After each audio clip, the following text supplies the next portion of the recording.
Abrí una puerta y mi vida se volcó. En mi propia habitación, encontré a mi yerno con 10 mujeres diferentes. Pero la verdadera pesadilla no comenzó en ese momento. La verdadera pesadilla comenzó cuando mi hija entró y me dijo: «Son las amantes de papá». Ese día no solo fui testigo de una traición. Ese día fui arrastrado a una conspiración inimaginable por una de las personas más cercanas a mí. Pensaron que un anciano sería fácil de derrotar. Pensaron que podían jugar con mi honor y salirse con la suya. Pero no sabían que en esta historia hay milagros, y esos milagros traerán justicia. Cuando descubran lo que hice al final, no podrán creer cómo todo dio un giro. Antes de continuar, por favor, suscríbanse al canal y díganos en los comentarios desde dónde están escuchando esta increíble historia. Mi nombre es Alex. Tengo 66 años. Dediqué 40 años de mi vida a mi única esposa, Elena, a quien perdí el año pasado. Ella era mi aliento.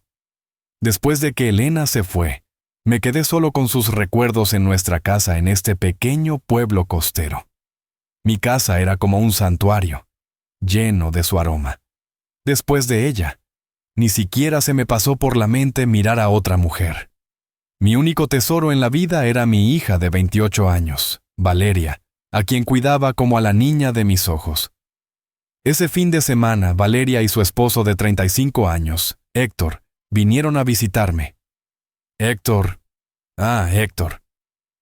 Nunca entendí cómo mi hija podía amarlo. Era un hombre celoso, irascible, y que me menospreciaba en cada oportunidad. Se burlaba de mi jubilación, de mi ropa vieja, incluso de mi lealtad a Elena. «Los tiempos han cambiado, viejo», decía. «Ya nadie permanece leal a una sola persona». Esa mañana, Valeria quiso ir al mercado cercano. «Papá», dijo, «Héctor está un poco cansado, que descanse aquí, volveré enseguida». Nos quedamos solos. Aproximadamente 1 hora después, subí al cuarto de huéspedes para llevarle un café a Héctor. Toqué la puerta. No hubo respuesta. Toqué de nuevo. «Héctor, te traje café». Escuché una risa ahogada desde adentro. No me preocupé, pensé que quizás estaba hablando por teléfono. Abrí la puerta lentamente y la escena que vi me heló la sangre. No era la habitación de huéspedes, era mi dormitorio, el de Elena y mío.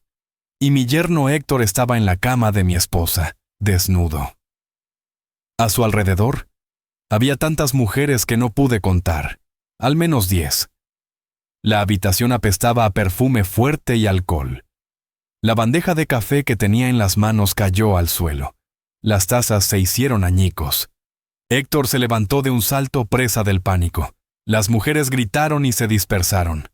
«¡Alex! ¡Suegro! Te juro que esto...» Justo en ese momento escuché un ruido en las escaleras detrás de mí. «¿Papá? ¿Qué está pasando?» Era Valeria. Había vuelto temprano del mercado. Sus ojos se posaron primero en las tazas rotas en el suelo, luego en mí, y finalmente, en el caos dentro de la habitación. Héctor intentaba desesperadamente salvar la situación. «Valeria, mi amor, tu padre nos sorprendió. Él trajo a estas mujeres. El viejo se ha vuelto completamente loco». Me quedé helado. ¿Qué podía decir? ¿Qué palabra podría explicar esta traición? Miré el rostro de mi hija. Esperaba que se sorprendiera, que gritara, que echara a su esposo de la casa. Pero Valeria solo sonrió. Una sonrisa fría y distante. Dio un paso hacia mí. Me miró fijamente a los ojos y habló con una voz que todos en la habitación pudieron oír. «Ah, no interrumpan. Son las amantes de papá. Parece que no esperó ni a que mamá muriera para empezar a buscar». Sentí como si me hubieran dado un puñetazo en el estómago. Las palabras de mi hija me atravesaron como cuchillos afilados. «Valeria, ¿qué estás diciendo? Yo encontré a Héctor con estas mujeres en mi habitación, en la cama donde dormía tu madre». Pero ella negó con la cabeza, con esa sonrisa extraña aún en su rostro. «Papá, ya basta. Sé que desde que mamá murió te has sentido solo. Pero esto es demasiado. Traer prostitutas a la casa donde vivió mi madre. Las mujeres en la habitación comenzaron a recoger sus cosas rápidamente, aprovechando la confusión para escapar. Héctor se había puesto los pantalones y ahora estaba junto a Valeria, rodeándola con su brazo como si fuera el esposo protector. «Suegro, entiendo que estés pasando por un momento difícil», dijo con una voz falsamente compasiva.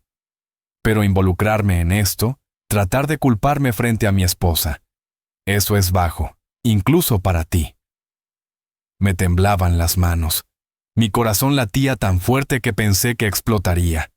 «¡Mientes! Estabas en mi cama con esas mujeres cuando entré. Valeria, por el amor de Dios, tienes que creerme». Mi hija dio un paso atrás, alejándose de mí como si fuera un extraño peligroso. «Papá, creo que necesitas ayuda profesional. Quizás la soledad te está afectando más de lo que pensábamos. Héctor y yo nos vamos. Necesito tiempo para procesar esto». Intenté acercarme a ella, pero Héctor se interpuso entre nosotros. «Ya escuchaste a tu esposa, viejo. Déjala en paz». Salieron de la casa en menos de 10 minutos. Las mujeres ya habían desaparecido como fantasmas. Me quedé solo en mi habitación, mirando la cama desordenada. Las sábanas de Elena manchadas con evidencia de la traición de ese hombre. Esa noche no pude dormir. Me senté en la sala con las luces apagadas, tratando de entender qué había pasado realmente. ¿Cómo pudo Valeria creerle a él y no a mí? ¿Cómo pudo pensar que yo, su padre, que nunca había mirado a otra mujer después de Elena, haría algo así? Pero había algo más que me inquietaba. La forma en que Valeria sonrió. La rapidez con la que defendió a Héctor. La frialdad en sus ojos cuando me miró. Era como si hubiera estado esperando ese momento. Como si todo hubiera sido planeado. Al día siguiente, llamé a Valeria al menos 20 veces. No respondió ninguna de mis llamadas. Le dejé mensajes de voz suplicando que me escuchara, que me diera la oportunidad de explicar lo que realmente había sucedido.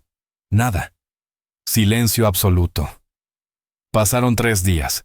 3 días de tortura mental, de noches sin dormir, de preguntas sin respuesta.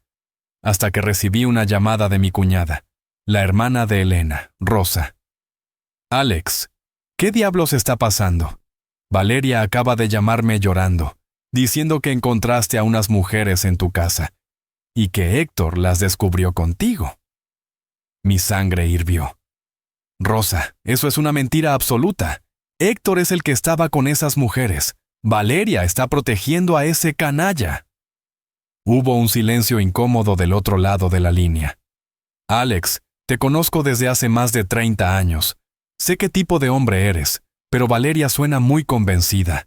¿Hay alguna prueba de lo que dices?». Esa pregunta me golpeó como un rayo. Prueba. No tenía ninguna prueba. Las mujeres se habían ido, Héctor había manipulado la situación y mi propia hija había dado testimonio en su contra. «Rosa, lo único que tengo es mi palabra y el conocimiento de quién soy. Nunca le he mentido a Valeria en toda su vida». Rosa suspiró profundamente. «Te creo, Alex, pero necesitas encontrar la manera de probar la verdad, porque ahora mismo toda la familia está escuchando una versión muy diferente de los hechos». Después de colgar, me senté en la cocina con una taza de café frío entre las manos. Mi mente trabajaba febrilmente. ¿Cómo podía probar algo que había sucedido sin testigos de mi parte? ¿Cómo podía luchar contra la palabra de mi propia hija? Entonces recordé algo. 3 meses atrás, después de un intento de robo en el vecindario, había instalado cámaras de seguridad discretas en varias partes de la casa. Elena siempre había sido precavida, y yo continué con esa tradición después de su muerte. Corrí hacia mi estudio y abrí la computadora donde se guardaban las grabaciones. Mis manos temblaban mientras buscaba la fecha y hora del incidente. Y ahí estaba. Todo. La grabación mostraba claramente a Héctor entrando a mi habitación con las 10 mujeres. Se veía su rostro, se escuchaban sus risas, se veía cómo organizó todo deliberadamente en la cama de Elena. No había duda posible. La evidencia era irrefutable. Pero había algo más en la grabación que me heló hasta los huesos. Antes de que yo abriera la puerta, se escuchaba a Héctor hablando por teléfono. Sí, mi amor, todo está listo. Cuando el viejo suba, lo encontrará todo montado. Tú llegas justo después. Vamos a destruir su reputación de una vez por todas. Nadie creerá a un anciano solitario contra nosotros. Mi amor. Le había dicho mi amor a alguien que no estaba en esa habitación, alguien que llegaría justo después. Retrocedí la grabación y aumenté el volumen al máximo. Quería escuchar si había una respuesta del otro lado. Y la había. Una voz de mujer, distorsionada por el altavoz del teléfono, pero reconocible. Perfecto, Héctor. Asegúrate de que esté en su habitación, en la cama de mamá. Eso hará que la escena sea más impactante. Y recuerda, cuando yo llegue, tú actúas sorprendido y me culpas a él. Yo haré el resto. Era Valeria, mi propia hija, la niña que había cargado en mis brazos, a quien había enseñado a caminar, a quien había protegido de todo mal en este mundo. Ella había planeado todo esto. Me derrumbé en la silla, incapaz de procesar lo que acababa de descubrir. Las lágrimas corrían por mis mejillas sin control. ¿Por qué? ¿Por qué mi propia hija haría algo así? ¿Qué había hecho yo para merecer esta traición? Pasé horas mirando la pantalla, reproduciendo la conversación una y otra vez, buscando alguna explicación, algún matiz que hubiera malinterpretado. Pero no había nada. Era claro, deliberado, premeditado. Mi hija y mi yerno habían conspirado para destruirme. Esa noche, Rosa volvió a llamar. Alex, hay algo que debes saber. Valeria está diciéndole a toda la familia que estás enfermo, que probablemente sufres de demencia o algún tipo de deterioro mental. Está sugiriendo que necesitas ser internado en un asilo. Sentí que el suelo se abría bajo mis pies. ¿Un asilo? ¿Por qué haría eso? Dice que es por tu propio bien, que no puedes cuidarte solo, que estás teniendo comportamientos errático. Alex, algunos familiares ya están considerando apoyar la idea. Héctor está siendo muy convincente, presentándose como el yerno preocupado que solo quiere lo mejor para ti. Entonces todo encajó. No se trataba solo de humillarme o destruir mi reputación. Se trataba de controlarme, de quitarme mi autonomía, probablemente de quedarse con mi propiedad y mis ahorros. Elena había sido muy cuidadosa con nuestras finanzas. Habíamos ahorrado durante décadas. Teníamos esta casa pagada, inversiones, una cuenta de retiro considerable. Y todo estaba a mi nombre, con Valeria como única heredera. Rosa, necesito que vengas a mi casa mañana temprano. Tengo algo que mostrarte. Pero no le digas a nadie que vienes, especialmente no a Valeria. Al día siguiente, Rosa llegó con su esposo, mi cuñado Miguel. Eran las únicas personas en la familia en quienes podía confiar completamente. Les mostré las grabaciones. Vi cómo sus expresiones cambiaban de la incredulidad a la ira, mientras escuchaban a Valeria y Héctor planear toda la farsa. Cuando terminó el video, Rosa tenía lágrimas en los ojos. Esa no es mi sobrina. Elena estaría destrozada si viera esto. Miguel, siempre el más práctico, habló con voz firme. Alex, esto es evidencia sólida, pero necesitas más que esto. Necesitas entender por qué están haciendo esto y qué planean hacer a continuación.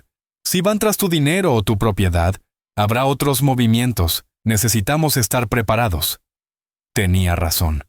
Guardar la evidencia no era suficiente. Necesitaba un plan. Durante los siguientes días, Rosa se convirtió en mi espía dentro de la familia. Me informaba sobre las conversaciones, sobre lo que Valeria estaba diciendo, sobre los planes que estaba haciendo con Héctor. Y lo que descubrió fue peor de lo que imaginaba. Valeria había contactado a un abogado especializado en casos de incapacidad mental. Estaba recopilando testimonios de familiares sobre mi supuesto comportamiento errático. Héctor había visitado a varios vecinos, plantando semillas de duda sobre mi estabilidad mental. Lo vi hablando solo en el jardín.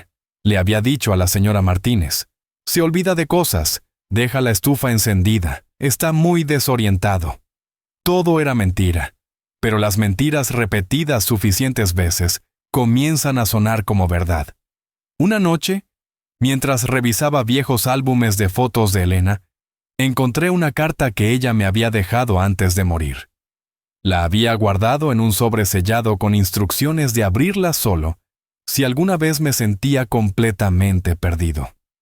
Ese momento había llegado. Con manos temblorosas, rompí el sello y comencé a leer. Mi querido Alex, si estás leyendo esto, significa que has encontrado un momento de oscuridad en tu vida. Quiero que sepas que siempre creí en tu fuerza, en tu bondad, en tu capacidad de superar cualquier desafío. Hay algo que nunca te dije porque no quería causarte dolor mientras yo aún estaba aquí, pero necesitas saberlo ahora. En los últimos meses de mi vida, noté cambios en Valeria. Se volvió distante, calculadora. Héctor la estaba cambiando, llenando su cabeza con ideas sobre dinero y herencias. Escuché conversaciones que no debía escuchar. Sé que planean algo contra ti después de que yo me vaya. Por favor, Alex, protégete. No confíes ciegamente, ni siquiera en nuestra hija. La ambición puede convertir a las personas en extraños. Y si alguna vez necesitas ayuda, busca a mi primo Rodrigo en la Ciudad de México. Es abogado y detective privado. Él te ayudará sin hacer preguntas. Su número está al reverso de esta carta. Te amo eternamente, mi amor. Cuídate, Elena. Mis manos temblaban tanto que casi no podía sostener el papel. Elena lo había sabido. Había visto lo que yo me negaba a ver. Y me había dejado una salida. Al día siguiente, llamé a Rodrigo. Le expliqué toda la situación y le envié las grabaciones de seguridad. Alex, esto es grave, pero también es manejable. Necesito que hagas exactamente lo que te digo. No puedes confrontar a Valeria o a Héctor todavía. Si lo haces, cambiarán su estrategia. Necesitamos dejar que sigan adelante con su plan, hasta que cometan un error irreversible. Mientras tanto, vamos a construir un caso sólido. Rodrigo llegó al pueblo 3 días después. Era un hombre de unos 50 años, con el mismo porte digno que Elena había tenido. Traía consigo a un equipo pequeño, una investigadora privada llamada Carmen y un abogado especialista en derecho familiar, llamado Fernando. Primero, vamos a asegurar tus activos, dijo Fernando mientras revisaba mis documentos financieros. Vamos a hacer algunos cambios legales que protegerán tu propiedad y tus cuentas sin que Valeria lo sepa de inmediato. Cuando intenten movimientos legales contra ti, se encontrarán con puertas cerradas. Carmen se encargó de investigar más a fondo a Héctor, y lo que descubrió fue revelador. Héctor tenía deudas de juego por más de $200,000.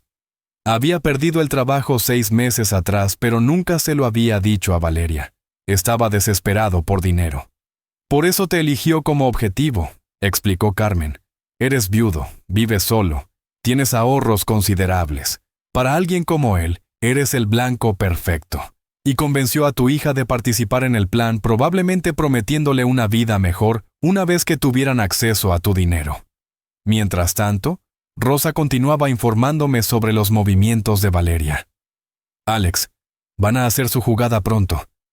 Escuché a Valeria hablando con el abogado sobre presentar una petición de incapacidad mental la próxima semana. Tienen programada una audiencia preliminar. Era el momento que Rodrigo había estado esperando. Perfecto, déjalos presentar la petición.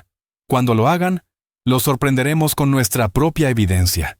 Pero hay algo más que quiero que hagamos primero. Página 6. El plan de Rodrigo era brillante en su simplicidad. Vamos a darles lo que quieren, o al menos hacerles creer que lo están consiguiendo. Vamos a hacer que piensen que estás vulnerable, que están ganando. La gente comete sus peores errores cuando se siente confiada. Siguiendo sus instrucciones, comencé a actuar de manera ligeramente distraída cuando estaba en público. Dejaba las cosas en lugares equivocados, repetía historias, parecía confundido en conversaciones. Todo era actuado, pero era convincente. Los vecinos comenzaron a preocuparse genuinamente. La señora Martínez me encontró un día en el supermercado y me preguntó si estaba bien. Alex, cariño, te ves un poco perdido. ¿Necesitas ayuda para llegar a casa? Le sonreí vagamente y le agradecí.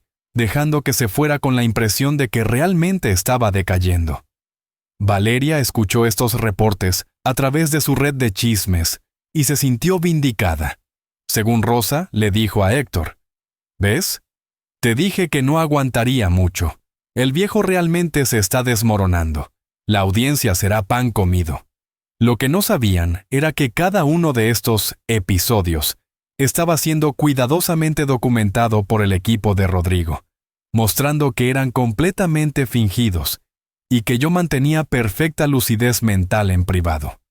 Además, Carmen había instalado micrófonos ocultos en lugares donde Valeria y Héctor solían hablar libremente, con mi autorización completa como dueño de la propiedad cuando ellos venían de visita. Las grabaciones que obtuvimos fueron devastadoras. Una vez que lo declaren incompetente, podemos vender la casa inmediatamente, decía Héctor. Nadie cuestionará nada si tenemos el poder legal sobre él. ¿Y si alguien de la familia protesta?, preguntaba Valeria con una voz que apenas reconocía como la de mi hija. Los convenceremos de que es por su propio bien. Diremos que el dinero se usará para pagar un asilo de lujo. Nadie verificará los detalles. Eres brillante, mi amor. Una vez que tengamos acceso a sus cuentas, podemos pagar mis deudas y finalmente empezar nuestra vida de verdad. Lejos de este pueblo miserable, lejos de toda esta gente que nos mira por encima del hombro. Había más. Mucho más. Conversaciones sobre cómo planeaban falsificar mi firma en documentos, cómo manipularían a los médicos para que emitieran diagnósticos favorables a su causa, incluso discusiones sobre qué harían conmigo una vez que tuvieran control total. Lo mejor sería encontrar un lugar donde no pueda comunicarse con nadie, sugirió Héctor en una de las grabaciones más perturbadoras. Hay asilos donde básicamente lo olvidan en una habitación, especialmente si pagamos extra para que no reciba visitas. Escuchar a mi propia hija consentir estos planes fue más doloroso que cualquier cosa que hubiera experimentado, incluso más que perder a Elena. Porque Elena había muerto por causas naturales, por la voluntad del destino. Pero esto era una elección consciente de mi hija de traicionarme, de destruirme.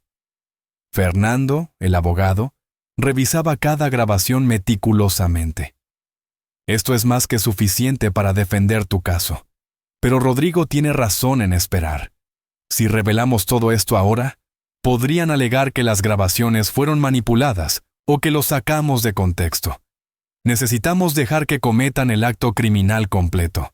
Necesitamos que presenten documentos falsos, que intenten acceder a tus cuentas ilegalmente. Solo entonces el caso será hermético. La audiencia preliminar llegó más rápido de lo esperado. Valeria había presentado una petición formal ante el tribunal, solicitando que se me evaluara para determinar mi capacidad mental y que se le otorgara tutela temporal sobre mis asuntos. Llegué al juzgado con Rodrigo y Fernando.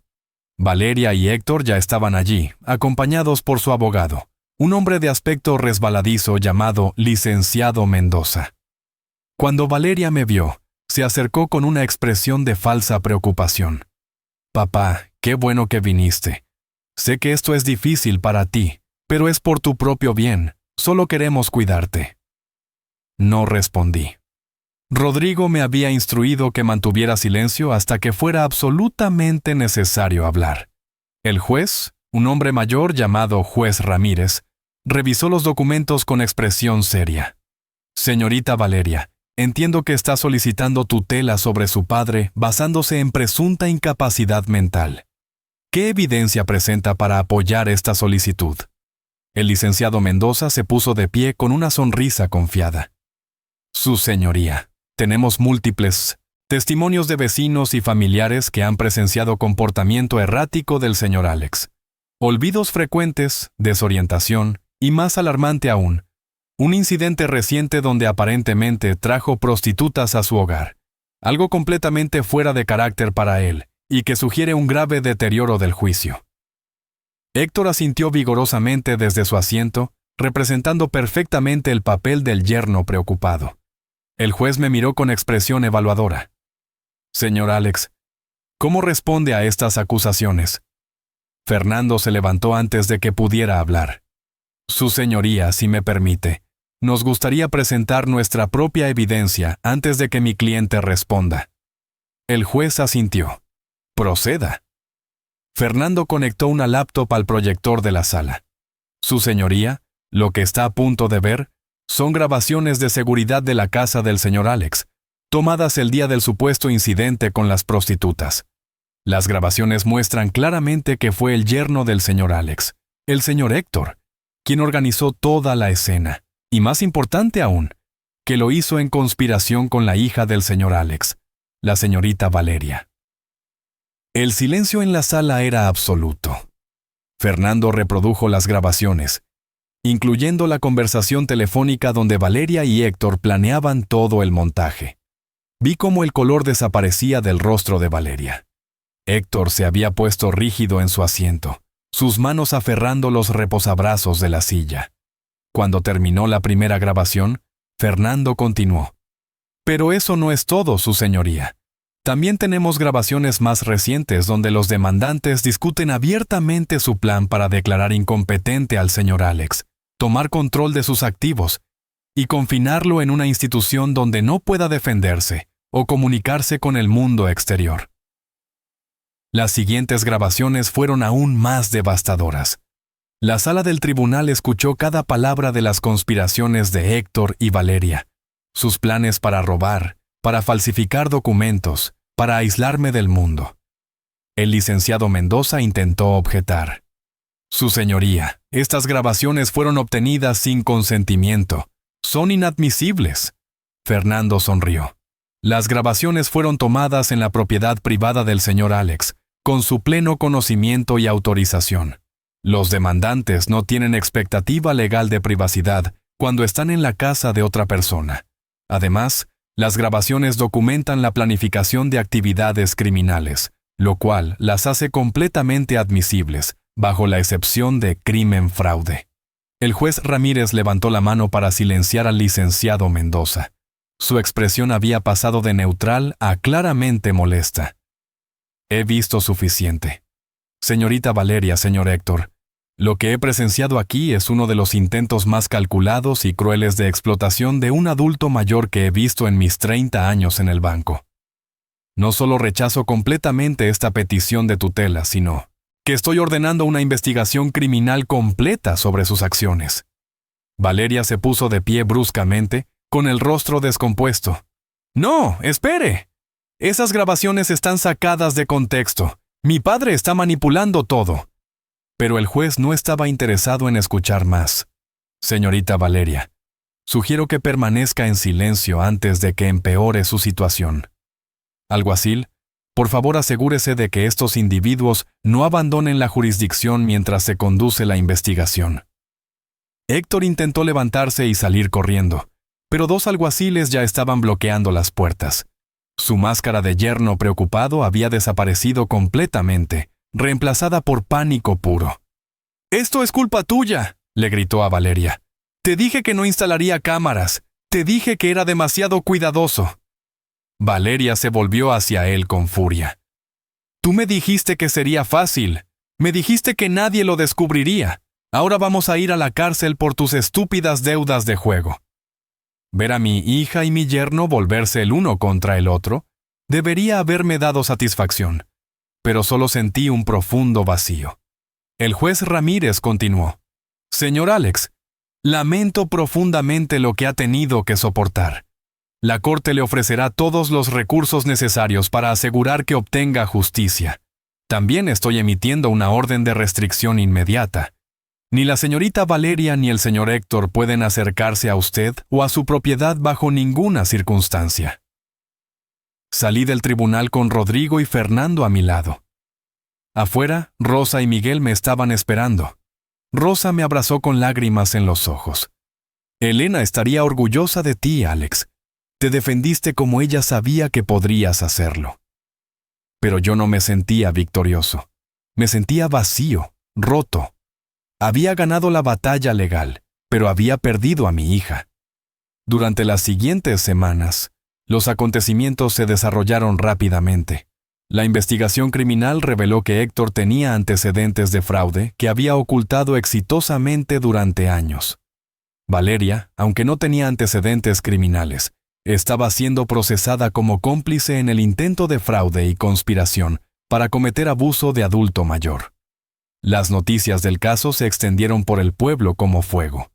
Los vecinos que habían comenzado a dudar de mi cordura ahora se disculpaban, avergonzados de haber sido manipulados. La señora Martínez me llevó un pastel casero con una nota de disculpa. Alex, lo siento mucho. Héctor era muy convincente. Debería haberte preguntado directamente. Una tarde, Rosa vino a visitarme con noticias. Alex, Valeria quiere verte. Está en la cárcel esperando el juicio. Dice que necesita hablar contigo. Mi primer instinto fue negarme. ¿Para qué querría hablar con alguien que había intentado destruirme? Pero Rodrigo me aconsejó diferente. Podría ser una oportunidad para entender por qué hizo lo que hizo. O podría ser otro intento de manipulación. Pero si vas, asegúrate de que sea en tus términos, con protección legal presente. Decidí ir. Necesitaba mirar a mi hija a los ojos y escuchar qué tenía que decir. La cárcel era un edificio gris y depresivo a las afueras del pueblo. Me condujeron a una sala de visitas con una ventana de plexiglas y teléfonos a cada lado. Valeria entró con un uniforme naranja de prisión, su cabello sin arreglar, sin maquillaje. Se veía pequeña, vulnerable, muy diferente de la mujer fría que había sonreído mientras me acusaba falsamente. Se sentó frente a mí y tomó el teléfono. Sus ojos estaban rojos de llorar. Papá. Me quedé mirándola en silencio, esperando que continuara. Valeria tomó una respiración profunda y temblorosa. Papá, yo no sé por dónde empezar. Sé que lo que hice es imperdonable. Sé que no hay palabras que puedan arreglar lo que te hice. Su voz se quebró, pero continué sin decir nada. Necesitaba escuchar la verdad completa, sin interrupciones. Cuando mamá murió, algo dentro de mí se rompió. Continuó. No solo la perdí a ella, te perdí a ti también.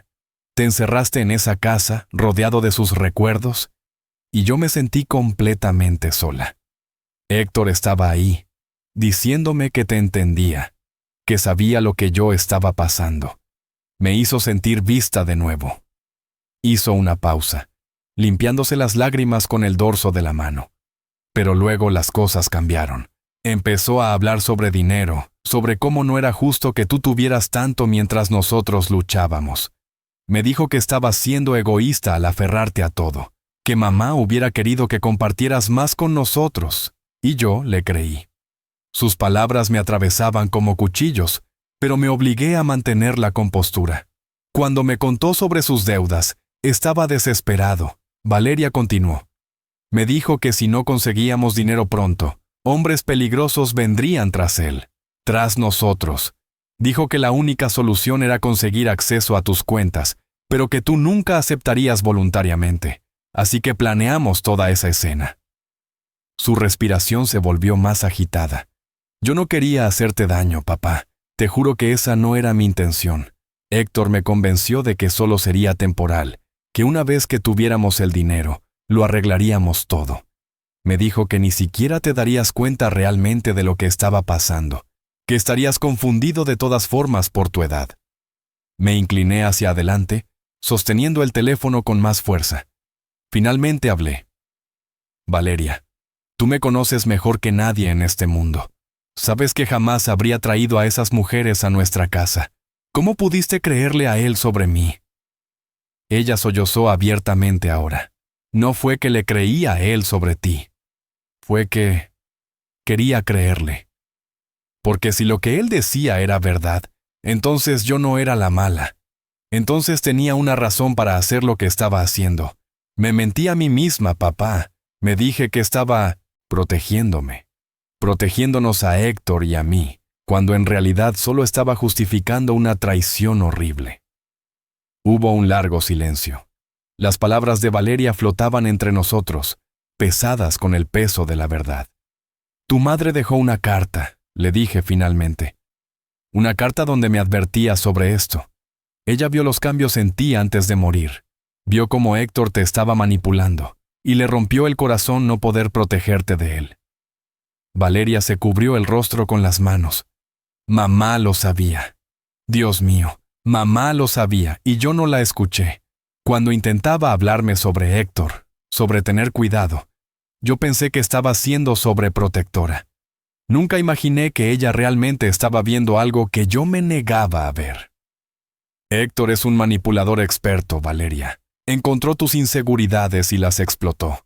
Te hizo sentir que el problema era yo, que tu soledad era mi culpa, cuando en realidad él solo estaba buscando una forma de llegar a mi dinero. Ella asintió miserablemente. Lo sé ahora. Desde que estamos aquí, desde que salió toda la verdad, he visto su verdadero rostro. Me culpa por todo. Dice que yo lo convencí a él. Pero ambos sabemos que eso es mentira. Él orquestó todo desde el principio. Valeria, necesito que entiendas algo. Dije con voz firme pero calmada.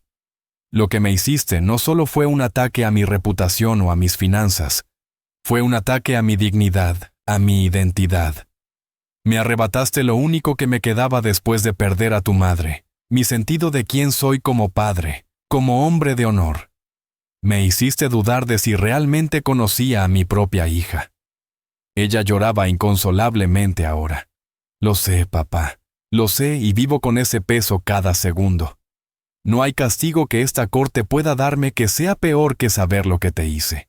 Destruí nuestra relación, traicioné la memoria de mamá y tiré mi vida por un hombre que nunca me amó realmente. Fui una tonta, fui cruel y fui débil. Miré a mi hija a través del plexiglas y vi tanto a la mujer que me había traicionado como a la niña pequeña que solía perseguir mariposas en nuestro jardín. La dualidad era desgarradora. ¿Qué quieres de mí, Valeria? ¿Por qué me pediste que viniera? Ella tomó aire, tratando de calmarse. No espero tu perdón, papá. No lo merezco y probablemente no lo mereceré nunca. Pero necesitaba que supieras la verdad completa de mi boca, no filtrada a través de abogados o jueces.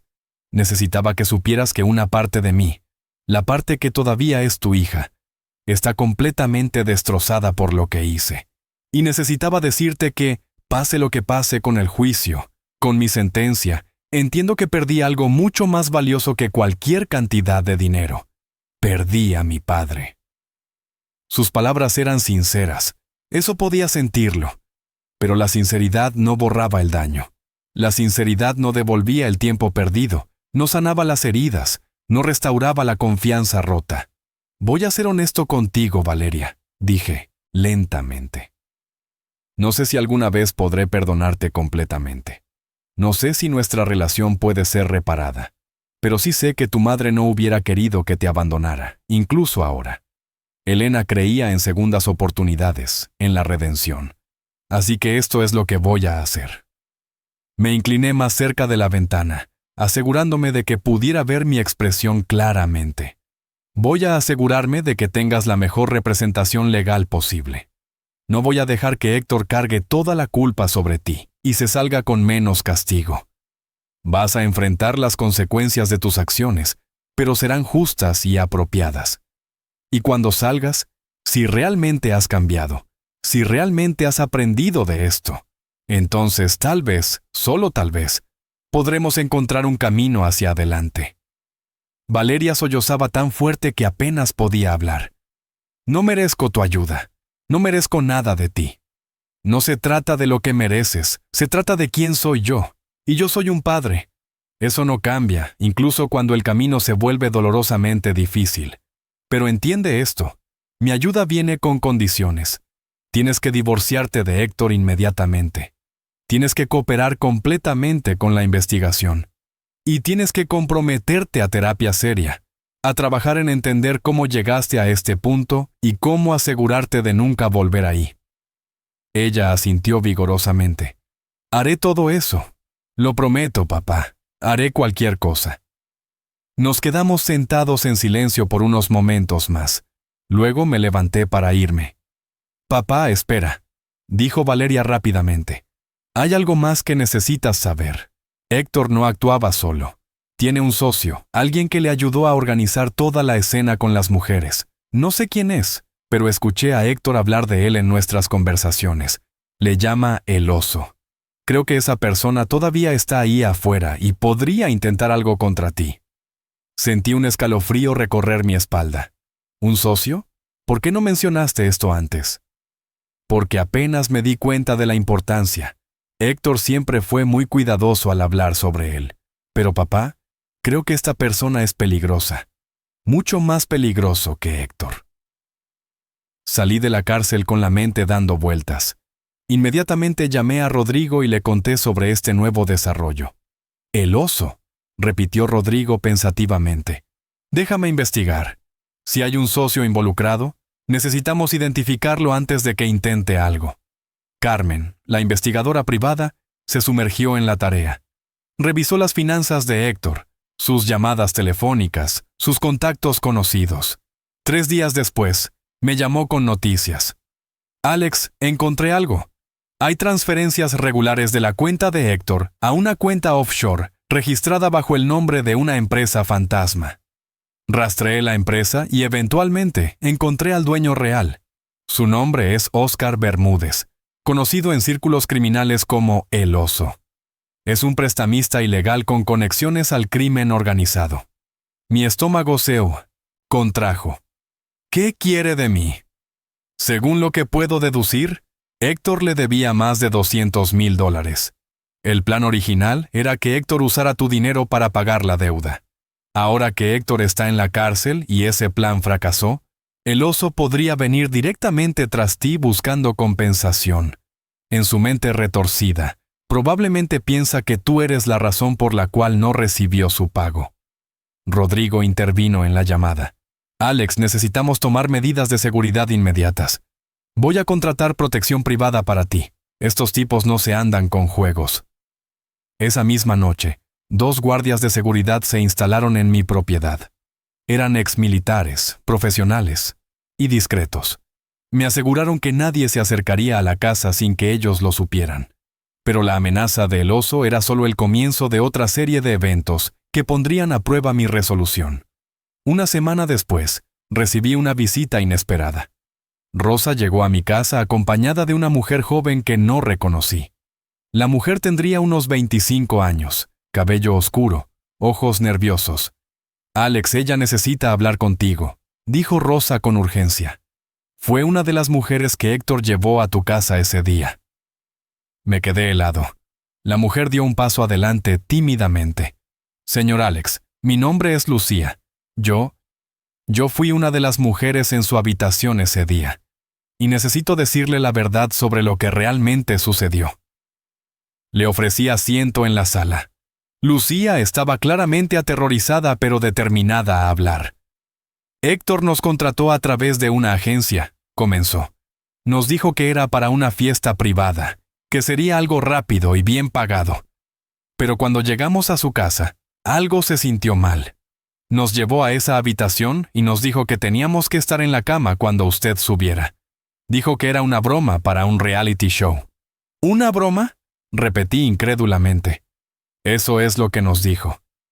Pero algunas de nosotras comenzamos a sospechar que había algo más, especialmente cuando vimos cómo tenía todo preparado, cómo estaba cronometrando todo. Una de las chicas, Mariana, estaba realmente incómoda. Intentó irse, pero Héctor se puso agresivo.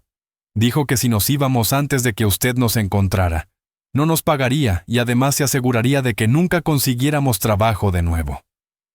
Mi ira hacia Héctor creció aún más.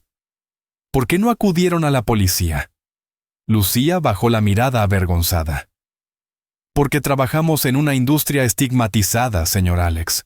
Pensamos que nadie nos creería. Y honestamente, teníamos miedo de Héctor. Había algo en él, algo violento bajo la superficie. Pero luego escuché sobre el juicio, sobre cómo usted está luchando contra él. Y decidí que necesitaba hablar. Necesitaba contar mi versión de la historia. ¿Estarías dispuesta a testificar en el juicio?, pregunté. Ella asintió firmemente. Sí, y creo que puedo conseguir que al menos 3 de las otras chicas también testifiquen. Nos sentimos usadas y manipuladas por ese hombre. Queremos que pague por lo que hizo, no solo a usted, sino a nosotras también. Esta información cambió completamente la dinámica del caso. Fernando, mi abogado, se reunió con Lucía y las otras mujeres que accedieron a testificar. Sus testimonios añadían otra capa de criminalidad a las acciones de Héctor: coacción, amenazas y posiblemente trata con fines de explotación sexual. Pero mientras tanto, la amenaza de El Oso se cernía cada vez más cerca. Una noche, los guardias de seguridad detectaron movimiento sospechoso alrededor de la propiedad. Llamaron a la policía, pero para cuando llegaron, quien sea que estuviera ahí ya se había ido. Sin embargo, dejaron un mensaje. Una nota clavada en la puerta principal con un cuchillo. 200,000 o tu vida. Tienes una semana. O.B. Las iniciales eran claras: Óscar Bermúdez, El Oso. Rodrigo convocó una reunión de emergencia con la policía local y agentes federales especializados en crimen organizado. «Esto es extorsión directa», dijo el agente federal a cargo, un hombre llamado Comandante Ruiz. «Pero también es nuestra oportunidad para capturar a este criminal. Señor Alex, con su cooperación podemos tender una trampa». El plan era arriesgado pero sólido. Yo fingiría acceder al pago, programando una reunión en un lugar controlado donde la policía estaría esperando. La semana siguiente fue la más tensa de mi vida. Cada ruido en la noche me sobresaltaba. Cada sombra parecía amenazante. Pero los guardias de seguridad y el equipo policial mantenían vigilancia constante. Finalmente, llegó el día del intercambio programado. El Oso había elegido un viejo almacén abandonado en las afueras del pueblo, típico de su arrogancia criminal, pensando que controlaba la situación. Llegué al lugar con un maletín, que supuestamente contenía el dinero. En realidad, contenía fajos de papel con solo los billetes de arriba y abajo siendo reales. Agentes encubiertos estaban posicionados por todo el almacén. El Oso llegó con 2 hombres grandes, claramente sus matones. Era exactamente como lo imaginaba: corpulento, con cicatrices en el rostro, ojos fríos y calculadores. «Así que tú eres el viejo que arruinó mi negocio con Héctor», dijo con una sonrisa desagradable. «Ese dinero era mío. Héctor me lo debía, y como tú fuiste la razón por la que no pude cobrarlo, ahora tú me pagas. Aquí está tu dinero», dije con voz tan firme como pude manejar. «Tómalo y déjame en paz». El Oso abrió el maletín y comenzó a revisar los fajos. Tardó solo segundos en darse cuenta del engaño. Su rostro se puso rojo de furia. «¿Me crees estúpido, viejo?», rugió, sacando un arma.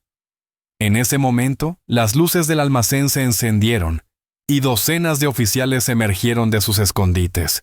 «¡Policía Federal! ¡Suelta el arma! ¡Estás rodeado!».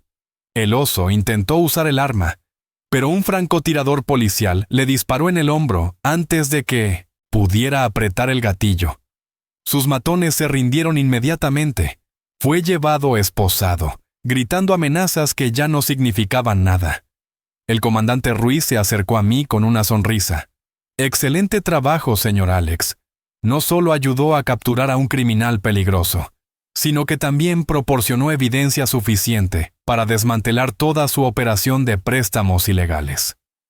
Los juicios comenzaron un mes después. Héctor fue condenado a 8 años de prisión por fraude, conspiración, coacción y múltiples otros cargos. El Oso recibió 20 años por extorsión, tráfico de armas y su largo historial criminal. Valeria, gracias a su cooperación con las autoridades y su testimonio contra Héctor y El Oso, recibió una sentencia reducida de 3 años con posibilidad de libertad condicional después de 18 meses.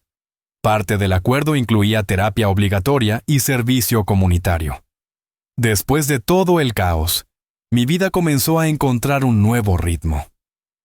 Rosa y Miguel se convirtieron en mi familia más cercana, visitándome regularmente y asegurándose de que nunca me sintiera solo. Las mujeres que testificaron, especialmente Lucía, se mantuvieron en contacto. Les ayudé a conseguir asesoría legal para salir de situaciones explotadoras y comenzar nuevas vidas. Lucía eventualmente comenzó sus propios estudios de trabajo social, decidida a ayudar a otras mujeres en situaciones similares. Mi casa, una vez el escenario de tanta traición y dolor, fue completamente renovada. No pude seguir durmiendo en la habitación donde Héctor había montado su cruel escenario. Así que convertí otra habitación en mi dormitorio principal. Transformé la antigua habitación en un estudio dedicado a la memoria de Elena, lleno de sus fotos, sus libros favoritos, sus cosas preciadas. 18 meses después, Valeria fue liberada en libertad condicional. El día de su liberación, fui a recogerla. Nos quedamos mirando el uno al otro en el estacionamiento de la prisión. Dos personas que habían pasado por un infierno y habían salido transformadas al otro lado. «Hola, papá», dijo quedamente. «Hola, Valeria». Comenzamos despacio. Comidas ocasionales en restaurantes neutrales. Conversaciones cautelosas sobre temas seguros. Valeria estaba genuinamente cambiada. La terapia había destapado años de inseguridades que Héctor había explotado. Problemas de autoestima que databan de su adolescencia. Dolor sin procesar por la muerte de Elena. Gradualmente, con el tiempo y mucho esfuerzo, comenzamos a reconstruir algo parecido a una relación padre-hija. No era lo que habíamos tenido antes, nunca podría serlo, pero era algo nuevo, algo más honesto, construido sobre verdad y crecimiento mutuo en lugar de suposiciones e ilusiones. Un año después de su liberación, Valeria consiguió trabajo como consejera en un centro de rehabilitación, ayudando a personas a superar adicciones y tomar mejores decisiones de vida. Un día, ella vino a mi casa con un propósito específico. «Papá, hay algo que necesito darte», dijo. Sacó un sobre de su bolsa. «He estado ahorrando cada centavo que he ganado desde que salí. Sé que nunca podré devolver realmente lo que intenté robarte. No solo el dinero, sino también tu paz, tu confianza. Pero esto es un comienzo». Abrí el sobre y encontré un cheque por $5,000. No era mucho en términos de las sumas de las que Héctor había hablado, pero sabía que para Valeria, con su salario modesto, representaba meses de ahorro sacrificado. «No necesito esto», dije suavemente. «Sí, lo necesitas», insistió con lágrimas en los ojos. «Necesitas saber que lo digo en serio, que estoy trabajando cada día para ser digna de tu perdón, para ser la hija que mamá esperaba que fuera y que tú mereces tener». Tomé el cheque, pero inmediatamente saqué mi chequera. «Está bien, acepto tu gesto, pero voy a hacer algo con esto. Voy a donarlo a nombre tuyo y de tu madre al centro donde trabajas, para que pueda ayudar a otras personas a encontrar su camino de regreso, como tú lo estás haciendo». Lloramos juntos esa tarde, lágrimas de dolor pero también de esperanza, de final pero también de nuevo comienzo. Ahora, a mis 68 años, miro hacia atrás en esta pesadilla y veo algo inesperado. Crecimiento. Aprendí que el perdón no significa olvidar o excusar. Significa liberarte a ti mismo del veneno del rencor. Aprendí que la familia no es solo sangre, es elección, es esfuerzo, es compromiso renovado cada día. Aprendí que incluso en la oscuridad más profunda, cuando las personas más cercanas te traicionan, todavía hay luz, en amigos leales como Rosa y Miguel, en profesionales dedicados como Rodrigo y su equipo, en extraños valientes como Lucía y las otras mujeres que encontraron el coraje para hablar. Y aprendí que Elena, mi amada Elena, sigue cuidándome incluso desde más allá de la tumba. Su carta, su sabiduría, su amor, me salvaron cuando más lo necesitaba. Mantengo su foto en mi escritorio nuevo y cada mañana le hablo, compartiendo mi día, mis esperanzas, mis desafíos. A veces juro que puedo sentir su presencia, su aprobación de cómo manejé todo esto con dignidad e integridad. Esta historia podría haber terminado en tragedia, en un anciano despojado de todo por aquellos en quienes más confiaba. Pero terminó en victoria, no porque destruí a mis enemigos, sino porque mantuve mi humanidad mientras me defendía. Terminó en redención, en el lento y doloroso proceso de reconstruir lo que había sido destrozado. Y terminó en esperanza. Esperanza de que incluso las relaciones más dañadas pueden encontrar un camino hacia adelante si ambas partes están dispuestas a hacer el trabajo. Así que sí, abrí una puerta y mi vida se volcó. Fui testigo de una traición inimaginable. Fui arrastrado a una conspiración diseñada para destruirme. Pero al final, no fui derrotado. Al final, gané. No con venganza, sino con verdad. No con crueldad, sino con justicia. No solo recuperé mi vida, sino que construí una nueva, más fuerte y más auténtica que antes. Y ese, mis amigos, es el verdadero milagro de esta historia. No las coincidencias fortuitas o los giros dramáticos, sino la persistencia del espíritu humano, la posibilidad de redención, y el poder del amor para trascender incluso la traición más profunda. Esta es mi historia. Y aunque el viaje fue doloroso, no cambiaría el final. Porque me encontré a mí mismo de nuevo. Encontré mi fuerza. Y finalmente, con tiempo y paciencia, encontré un camino de regreso a mi hija. Y eso, más que cualquier victoria legal o justicia criminal, es lo que realmente importa. Gracias por escuchar mi historia. Si les conmovió, por favor compartan, comenten y suscríbanse. Porque estas historias de verdad, dolor, lucha y triunfo final son las que nos recuerdan lo que significa ser verdaderamente humano. El sol de la tarde entraba por las ventanas de mi casa, iluminando el estudio que había construido en honor a Elena. Me encontraba sentado en mi escritorio, revisando las últimas páginas de un libro que había estado escribiendo durante los últimos 2 años. Su título: Cuando la familia traiciona. Una historia de supervivencia y redención. Mi editor me había contactado hacía 6 meses después de que la historia se hiciera viral en los medios locales. Alex, la gente necesita escuchar tu historia completa. Necesitan saber que es posible sobrevivir incluso a las traiciones más profundas y salir más fuerte del otro lado. El libro estaba a punto de ser publicado. Sería lanzado en menos de un mes. Y ya había recibido interés de varias editoriales internacionales para traducirlo. Nunca imaginé, a mis 69 años, convertirme en escritor y conferenciante sobre resiliencia y perdón. Escuché un auto deteniéndose frente a mi casa. Miré por la ventana y vi a Valeria bajando de su pequeño auto usado, el que había comprado con su propio dinero después de años de ahorro. Pero no venía sola. Del asiento del pasajero bajó una figura pequeña. Mi nieta, Sofía, de 2 años, a quien Valeria había adoptado como madre soltera hace 6 meses. Valeria había conocido a Sofía en el centro de rehabilitación donde trabajaba. La niña había sido abandonada por padres adictos, y mi hija había pasado por un largo proceso legal para adoptarla, queriendo darle la oportunidad que ella misma había desperdiciado. Abrí la puerta con una sonrisa. «¡Abuelo Alex!», chilló Sofía, corriendo hacia mí con sus pequeñas piernas. La levanté en mis brazos, sintiendo cómo mi corazón se llenaba de una alegría que pensé que nunca volvería a experimentar. «Hola, papá», dijo Valeria besándome en la mejilla. «Trajimos tu postre favorito. Sofía y yo lo hicimos juntas esta mañana». Nos sentamos en la cocina.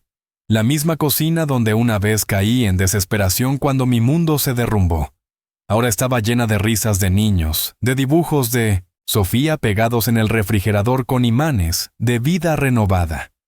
«¿Cómo va el libro?», preguntó Valeria mientras servía café. «Está terminado. El editor dice que es poderoso, que ayudará a muchas personas que están pasando por situaciones similares de abuso familiar o manipulación». Valeria asintió pensativa. «Papá, sé que no he dicho esto lo suficiente, pero gracias. Gracias por no abandonarme, incluso cuando te di todas las razones del mundo para hacerlo. Gracias por mostrarme lo que significa realmente el amor incondicional. Sin ti, nunca hubiera podido convertirme en la madre que Sofía necesita».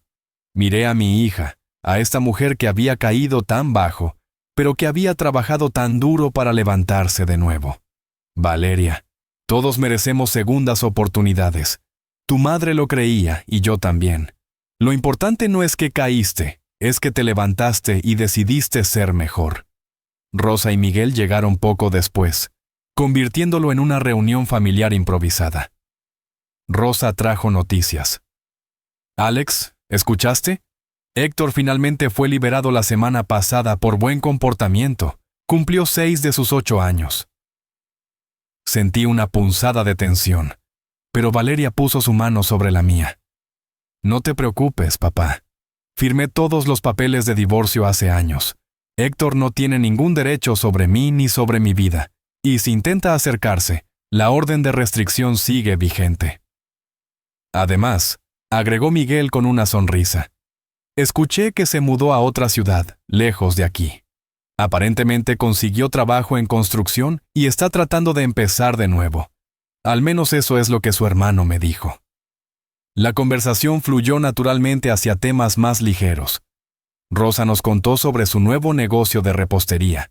Miguel habló sobre su plan de finalmente jubilarse el próximo año. Valeria compartió historias divertidas de Sofía en la guardería. Mientras los escuchaba, miré alrededor de mi mesa. Esta gente, esta familia que había sido probada de maneras inimaginables, había sobrevivido. Más que eso, había prosperado. Lucía también se había mantenido en contacto. De hecho, había escrito un capítulo en mi libro sobre su experiencia y cómo había transformado su vida. Ahora estaba a punto de graduarse con una licenciatura en trabajo social y había conseguido un puesto en una organización que ayudaba a mujeres a salir de situaciones de explotación. Las otras mujeres que testificaron también habían seguido adelante. Mariana había abierto un pequeño negocio de costura. Otro par había vuelto a estudiar. Todas habían encontrado maneras de reconstruir sus vidas después de haber sido usadas como peones en el juego cruel de Héctor. En cuanto a El Oso, seguía en prisión y según el comandante Ruiz, su organización criminal había sido completamente desmantelada. Docenas de sus víctimas finalmente habían encontrado justicia. Después de la cena, cuando Rosa y Miguel se fueron y Valeria estaba acostando a Sofía en el cuarto de huéspedes para una siesta, subí a mi estudio. Saqué la carta de Elena de su lugar especial en un cajón cerrado con llave. La había leído cientos de veces en estos años, pero cada vez encontraba nuevo consuelo en sus palabras. Cuídate, había escrito, y lo había hecho. Me había cuidado, había luchado, había sobrevivido. Pero había hecho más que eso. Había perdonado, no había olvidado, nunca olvidaría, pero había perdonado. Y en ese perdón, había encontrado libertad. Escuché un toque suave en la puerta. Valeria entró con 2 tazas de té. Sofía está dormida. Pensé que podríamos hablar un momento, solo tú y yo. Se sentó frente a mí, sus ojos brillando con lágrimas no derramadas. «Papá, hay algo que quiero darte antes de que el libro sea publicado». Sacó un sobre de su bolso. «He estado escribiendo esto durante meses. Es mi propia versión de la historia, mi perspectiva de todo lo que sucedió. Pensé que tal vez querrías incluirlo como apéndice en el libro, para que las personas puedan ver ambos lados, entender cómo alguien puede caer tan bajo y cómo pueden subir de nuevo». Tomé el sobre con manos temblorosas. «¿Estás segura? Esto te expondrá públicamente de maneras que podrían ser muy difíciles». «Estoy segura», respondió con firmeza. «Si mi historia, mi caída y mi redención pueden ayudar a una sola persona a no cometer los mismos errores que yo cometí, o pueden darle esperanza a alguien de que es posible cambiar, entonces vale la pena cualquier vergüenza que pueda enfrentar». Abrí el sobre y comencé a leer. Las palabras de Valeria eran crudas, honestas, dolorosamente sinceras. Describía su descenso hacia la manipulación de Héctor, sus propias inseguridades que la hicieron vulnerable, el momento en que se dio cuenta de lo que había hecho, y el largo camino hacia la redención. Cuando terminé de leer, ambos estábamos llorando. «Esto es increíblemente valiente, Valeria. Y sí, lo incluiré en el libro. Las personas necesitan escuchar esto». Nos abrazamos, padre e hija, unidos no por la perfección sino por el perdón, no por nunca haber caído sino por habernos levantado juntos. Esa noche, después de que Valeria y Sofía se fueron, me senté en mi estudio con una copa de vino. El mismo vino que Elena y yo solíamos disfrutar en ocasiones especiales. Brindé hacia su foto. Lo logramos, mi amor. Contra todo pronóstico, contra toda la oscuridad, lo logramos. Nuestra hija encontró su camino de regreso. Tenemos una nieta hermosa. Y yo encontré una razón para seguir adelante, para seguir creyendo en la bondad, incluso cuando el mundo parece cruel. Mi teléfono sonó. Era mi editor. Alex, tengo noticias increíbles. Una importante cadena de librerías quiere que hagas una gira de conferencias cuando el libro salga. Quieren que hables en 20 ciudades sobre resiliencia, perdón y reconstrucción familiar. ¿Qué dices? Miré alrededor de mi estudio, a las fotos de Elena, a los dibujos de Sofía, a la carta de Valeria sobre mi escritorio. Pensé en todas las personas que habían pasado por situaciones similares, sintiéndose solas, traicionadas, sin esperanza. Acepto, dije con firmeza. Es hora de compartir esta historia con el mundo. Es hora de demostrarles a las personas que no importa cuán oscura se ponga la noche, el amanecer siempre llega. Que no importa cuán profunda sea la traición, la redención es posible. Y que el amor verdadero, el amor de familia real, puede superar incluso los peores pecados. 3 meses después, estaba de pie en un auditorio lleno de 1000 personas, sosteniendo mi libro, contando mi historia. Entre el público, en primera fila, estaban Valeria con Sofía en su regazo, Rosa y Miguel, Lucía, y tantas otras personas cuyas vidas habían sido tocadas por esta increíble jornada. Cuando terminé mi presentación, la ovación fue ensordecedora. Pero lo que más me conmovió fue ver a decenas de personas haciendo fila para hablar conmigo después, compartiendo sus propias historias de traición familiar, de abuso de adultos mayores, de manipulación y redención. Su historia me dio esperanza cuando pensé que no había ninguna, me dijo una mujer mayor con lágrimas corriendo por sus mejillas. Mi propio hijo intentó hacer algo similar. Gracias por demostrarme que puedo sobrevivir esto.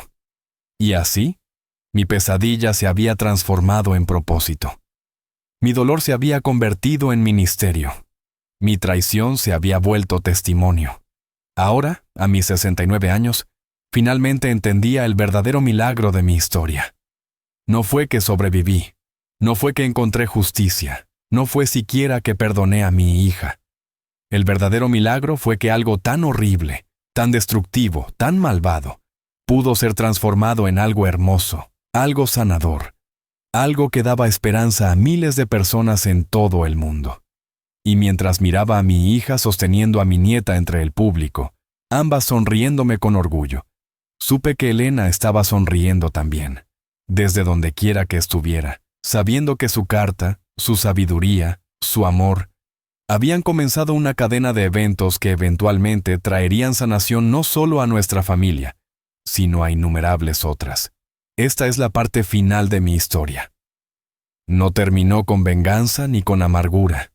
Terminó con amor, con perdón, con esperanza, y con un legado que continuará mucho después de que yo me haya ido. Porque al final, esa es la única victoria que realmente importa. No destruir a quienes nos hieren, sino transformar nuestro dolor en algo que pueda sanar a otros. No aferrarnos a la amargura, sino soltarla y abrazar la posibilidad de un mañana mejor. Y esa, queridos amigos, es la lección final que aprendí. Que el amor siempre, siempre, siempre gana. Tal vez no de la manera que esperamos, tal vez no en el tiempo que queremos, pero eventualmente, inevitablemente, el amor triunfa. Gracias por acompañarme en este viaje. Que mi historia les inspire a nunca rendirse, a seguir luchando, a seguir amando, incluso cuando parece imposible. Porque los milagros son reales. Yo soy la prueba viviente de ello.